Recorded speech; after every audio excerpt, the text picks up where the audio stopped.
Rata 3 Timo Valle, Helsingin Kisaveikot. Rata 4 Juha Karjalainen, Turun Urheiluliitto. Rata 5 Jyri Huppunen, Köylien Lalli. Rata 6 viime vuoden Suomen mestari Kai Sandel, IK Falken. Ja rata 7 Jan Särvaa, Helsingin Kisaveikot.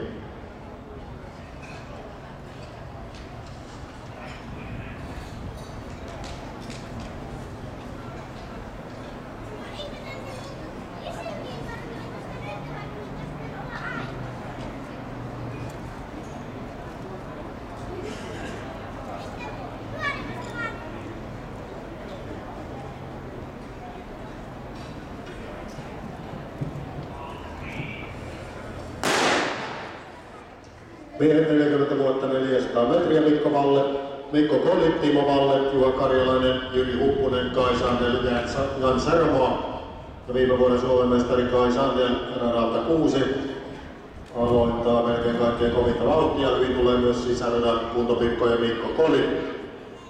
Kuun hetken kuluttua sitten jo 200 metriä juostuna. Kai Sandel, IK Falken, viime vuonna Suomen mestarina 53.78, tulee nyt ensimmäisenä tähän loppusuoralle. Toisena sitten Mikko Koli, kuntopirkat ja sitten vielä Timo Valle, Helsingin Kisaveikot kolmantena, kun ollaan loppusuoran puolivälissä.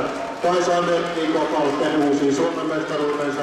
Mikko Koli, Timo Valle kovassa kamppailussa, joka ratkaisee Mikko Koli edukseen. Hän siis toiseksi ja Timo Valle kolmas. Kai Sandel voittoaika tänä vuonna 54.28. Toinen Mikko Koli, kuntopirkat, kolmas Timo Valle, Helsingin Kisaveikot.